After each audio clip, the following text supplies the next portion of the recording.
In the ever-blinking world of reality television, where every word and gesture is magnified and broadcast to millions, a storm has gathered once more. Not over roses or recouplings, but over something deeper, more painful, more personal, more permanent.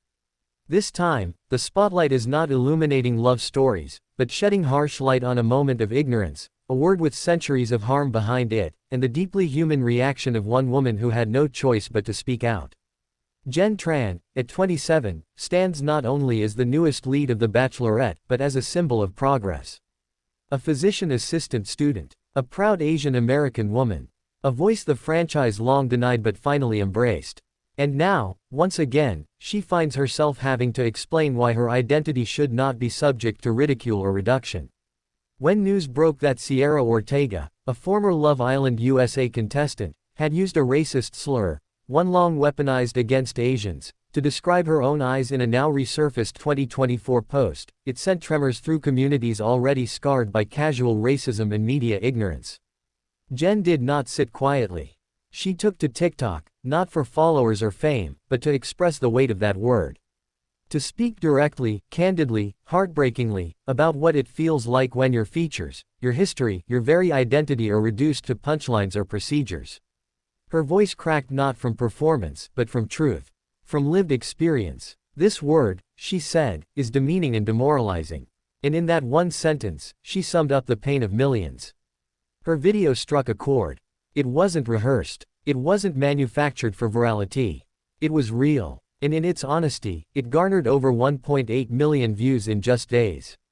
People listened. Not because she was on TV, but because she was saying what too many had bottled up inside for too long. It was never just about the word. It was about the context, the tone, the flippancy with which something so hurtful could be said, and how easily it could be overlooked by others. Sierra Ortega, just 25, had gone to a medical spa, seeking a brow lift to open up her eyes, a comment that carried its own fraught history of Western beauty standards imposed on non-Western features. But the line that struck hardest was not the cosmetic choice, it was the word she used to describe herself. A word that evoked decades of bullying. A word too often followed by schoolyard chants, slanted gestures, and the isolation of being made to feel other. Jenn knows this all too well. She's lived it. She's seen it in her friends. She's felt it in silence and in screams. And now, she's responding not as a celebrity, but as a woman drawing a line. She spoke with USA Today not to cancel someone, but to educate. To articulate why context matters. Why intent isn't enough. Why impact lingers long after the moment passes. For me, it was more upsetting in which the context the word was used, she said, with the kind of measured calm only someone who's been here before can muster. Because this isn't the first time she's had to explain herself. To defend her face. To justify why she shouldn't have to accept mockery as part of visibility. This is the burden so many people of color bear in the spotlight, that every gain comes with a new wound. That every opportunity is shadowed by the ignorance of others. That even in celebration, there is confrontation. Jenn Tran didn't ask to be a spokesperson for Asian American identity. But when the moment came, she rose with grace and grit. She turned pain into power, and a platform into a purpose.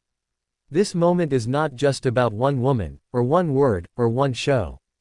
It is about how America continues to wrestle with race in the places we least expect it. On our screens, in our language, in our silence. It is about how microaggressions aren't micro to those who feel them. It is about how apology without understanding doesn't heal.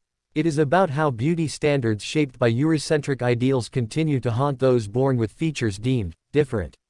It is about how change begins when someone like Jenn refuses to let it slide. This is not about outrage culture. It's about culture, full stop.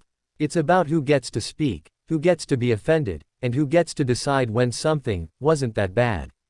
Jenn Tran knows that every time she speaks out, she risks backlash. That some will call her sensitive. That others will accuse her of overreacting. But she also knows that every time she stays silent, the wound deepens. The permission to hurt quietly is renewed. And that is not a future she's willing to accept. She is not calling for cancellation. She is calling for reflection. She is not demanding perfection. She is demanding progress. She is not rejecting anyone.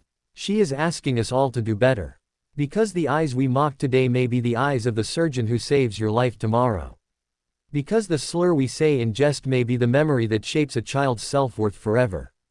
Because words don't vanish once spoken, they echo. And when they echo in the ears of someone like Jenn Tran, they become more than noise.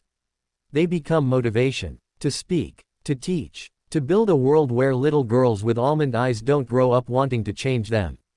To build a world where beauty doesn't mean erasure. To build a world where reality TV doesn't come with the cost of real pain. Jenn's courage is not in calling someone out, it's in calling us all in.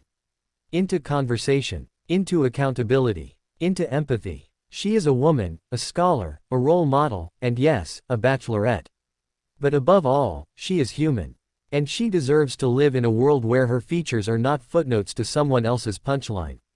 This moment is a mirror. What we choose to see in it is up to us.